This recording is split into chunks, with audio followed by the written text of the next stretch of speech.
So many of our memories of Yeshiva and of Yom Noraim are based on those two great people that we stood next to and davened next to. And I remember at the end of Yom Kippur, and you're always nagged by doubts, gnawing doubts. Were my tefillas accepted? Was I granted a kapara? If we could have a sign, we don't have the red string anymore. It was easy, it's a mikdash, it's binary, red or not, red or white. And you're always looking for that anchor. Was it accepted? I've learned, obviously, in life, no guarantees, no anchors. But I always looked at Aharon Lichtenstein after Yom Kippur, and just looking at his face and his glow, I was assured that my teshuva was accepted because it probably snuck in somewhere on his coattails. It was transformational. Aharon transformed us. Just his deportment on Yom Kippur, sitting down after davening, Yom Kippur night, and delivering the shir on Avodas Yom Kippurim. And legend had it that he would go all night, but no one could disprove it, because no one survived it, because we all got knocked out around 12 o'clock at 12:30. I remember one year when I was young, I was determined I was going to stay up to the end of shir and be the last man standing. I forgot whether I did or I didn't. All sorts of stories, but in any of the stories, you felt as if Aharon was broadening Yom Kippur beyond Teshuva, Kapara, Slicha, and Tahara, all those, into an encounter with HaKadosh Baruch Hu. As we would say, not Yom HaKippurim, which captures all the Teshuva elements of Yom Kippur, but Yom HaGadol v'Hanara, even without mentioning Teshuva. And the Teshuva is almost a platform upon which you can then leap towards an encounter with HaKadosh Baruch Hu. As Rabbi Kiva said, Ma mikveh mitaras atmeim, af HaKadosh Baruch Hu mitara am Yisrael. It's a mikveh, you spend 24 hours in the mikveh of Hashem. The mikveh is very different from Teshuva, and even different than Tahara. It was in the letter that Aharon used to hang up on the walls. I have that letter, and I send it out every year to my Talmidim. A letter encouraging us to take the day seriously, and not just in our tefillos, but in our speech and in our conversations between the tefillos. And which shouldn't be conversations of socializing or conversations of sports or klilas rosh or kalas rosh, or even things that are not kalas rosh and that are perfectly healthy during the year, but to dedicate the entire day. I remember those words in Hebrew. Kol hayom, avodas Hashem tzaraf, pure avodas Hashem, and not to get distracted and to keep your focus as long as possible in Yom Kippur. And I remember Tova Lichtenstein being very assertive through the hallways, and boys would be hanging out and talking and schmoozing between tefillos, and she would urge them quite assertively, go back to your room, go back to your room. There's not the time to be hanging around and talking, even conversations that would, in other contexts, being normal. And I remember looking at Aharon after Yom Kippur and realizing that's what I'm looking for. It's not just teshuva, but spending 24 hours in Shemayim with HaKadosh Baruch Hu in a different place, in a different tone, in a different mentality. So Aharon broadened Yom Kippur beyond teshuva to an encounter and a rendezvous with HaKadosh Baruch Hu. But he also broadened teshuva. And he broadened teshuva in two ways. And of course, that broadening takes place in this book, which I think is the quintessential book of Aharon, the book of return and renewal. First of all, it's unlike some of the other svarim, which are an assortment of articles. So By His Light has all of his ideas, but it's a smorgasbord of different articles. I mean, this is all centered around teshuva. And I want to tell you in my mind, or share with you, how I think he broadened teshuva. First of all, he broadened teshuva by broadening the fabric of what we inspect and what we examine.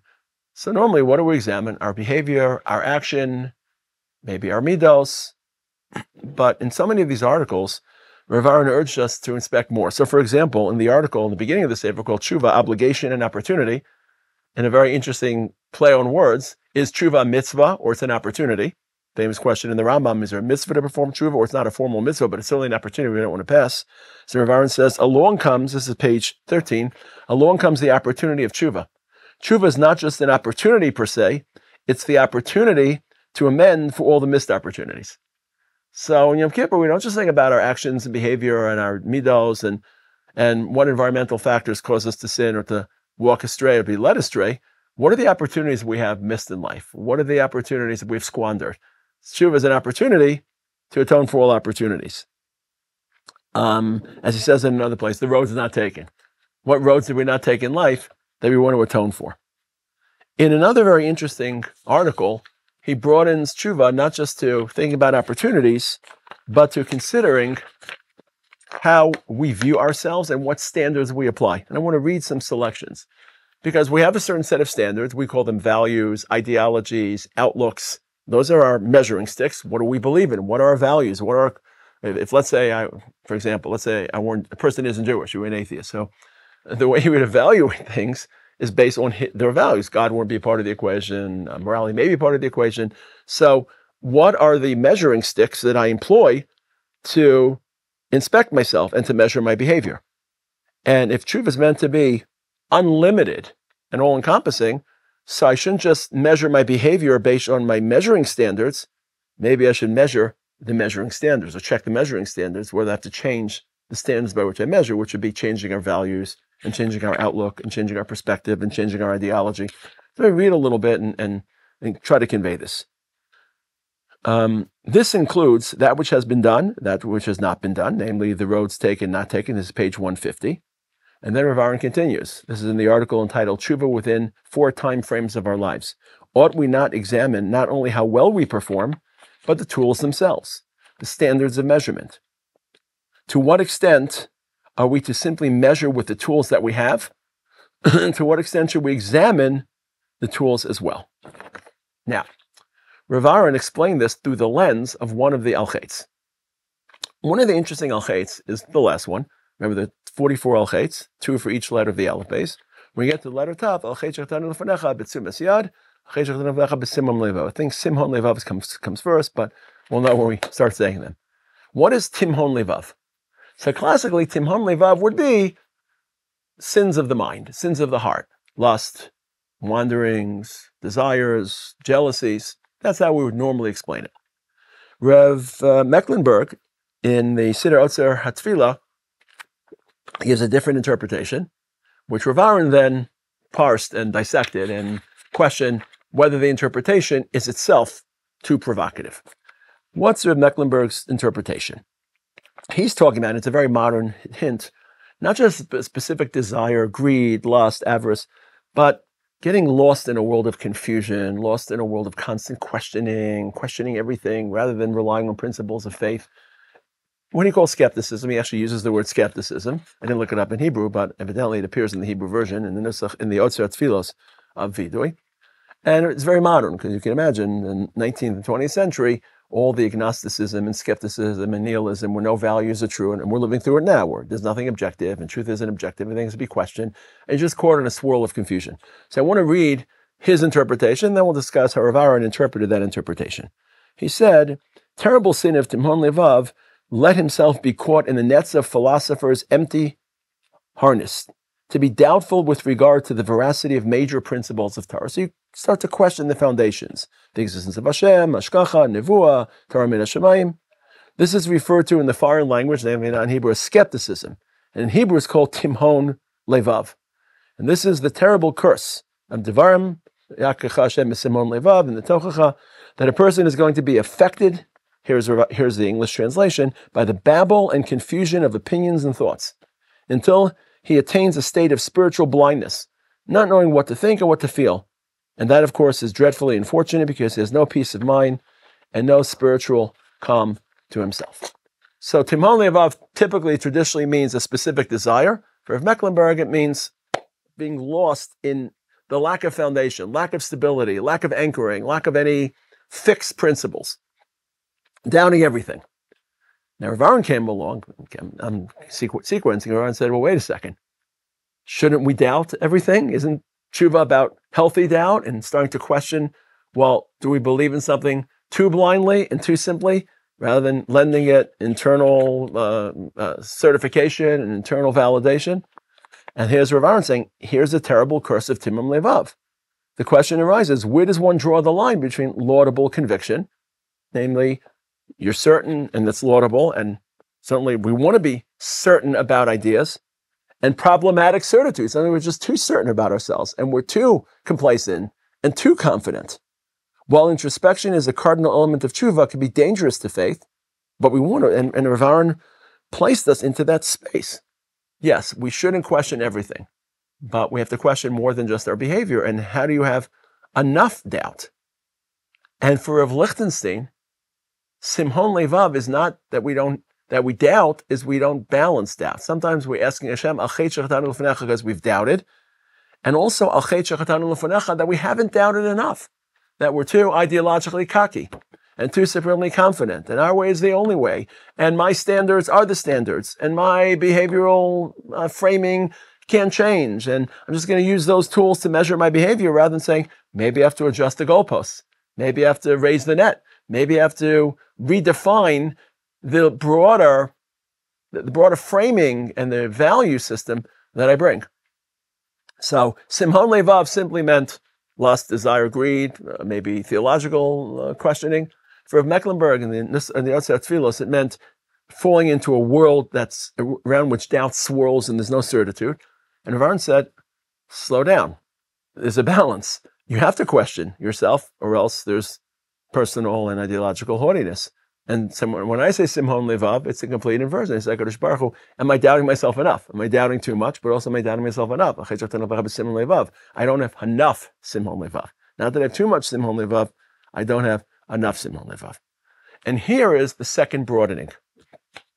Almost every article in this book starts with Teshuva and then sees that aspect in that article as a microcosm for Avodas Hashem in general, which is why I think this book is so seminal and so foundational. Rav Aharon, of course, wasn't the first, sees Teshuva as the lens through which we process so many fundamental questions about our relationship with Hashem, our relationship to mitzvos, our religious bearings and equilibrium. And you would be surprised, the Rambam does as well. The Rambam has 10 prakim of Teshuva. Probably 3, no more than 3, are dedicated to Teshuva proper. Others are dedicated to schar v'onesh, hashgacha, bechira chafshis, avas Hashem, yiras Hashem, 10th parak. So the Rambam saw Teshuva not as an action in response to sin, but an acute version and a more profound expression of what we go through the entire year, which is trying to build a better relationship with HaKadosh Baruch Hu. Teshuva is not limited to Elul, and not only because we perform Teshuva every day, but because Teshuva is more than Teshuva. Teshuva is always trying to recalibrate our relationship with HaKadosh Baruch Hu, which is why I read the Sefer so often, and I reread and reread, because it's a portal. Every one of these articles takes me, at least when I read them, to something beyond Teshuva. And this is no exception. Rav Aharon started to ask, forget Teshuva for a second, forget al cheit shechatanu simhon levav. In life, how do we create that balance between healthy doubt, as he says, laudable conviction, healthy commitment to our principles, and problematic certitude? When are we too certain? I'll say it differently, healthy doubt or unhealthy doubt, depending on what you're talking about, certainty or doubt. How do we create that balance? And here's Rav Aharon reminding us that it's not a Teshuva question. I think that at least one evaluation can be clear, the need for balance, for a creative, of course, that's always the answer, even healthy tension between passionate commitment and intellectual humility. He talks about the Torah world, but I don't want to get into ideology, but he quotes Matthew Arnold, who I think really said it best. Matthew Arnold, of course, was a 19th century English author, a cultural critic. He wrote a groundbreaking book called Culture and Anarchy.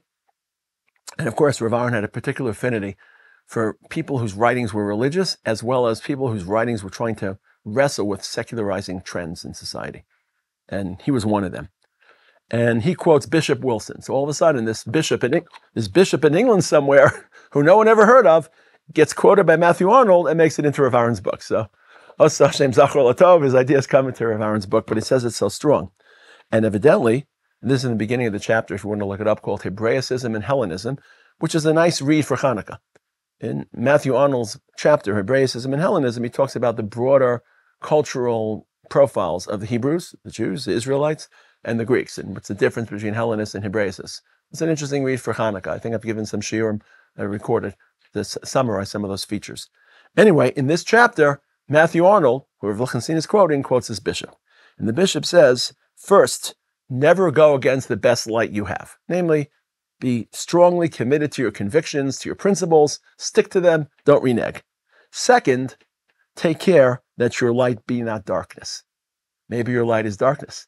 Maybe your ideas are not really light ideas, but dark ideas, namely wrong ideas. And how can you do both, right? Never go against your best light, but also make sure your light is in darkness. Then Arnold talks about then the British context, mid-Victorian, 19th century. He feels that British people do the first very good. They follow their light, but they don't often check whether that light is dark. That's Arnold's critique. But for listening, this was the way he captured Simon Levav. So I'll read it again. Never go against your best light. Don't wander. Second of all, make sure your light is in darkness. We have to ask ourselves, in a polarizing age of ideological division, how well are we doing? Shouldn't we be doubting ourselves a little bit rather than mouthing off about what we believe, especially in situations in which people are paying heavy prices and people are carrying loads in Eretz Yisrael, way disproportionate to, and their lives are being interrupted. And hey, everyone has their shita. Everyone has their shita, and no one really knows their shita is right, and beyond any one person to have a monopoly. But just the way we speak, Rav Aharon's message, to me, is a very contemporary message. Al cheit shechatanu lefanekha betimhon levav. Do we doubt too much? But also, do we doubt enough? Are we too supremely confident that our light is light rather than darkness?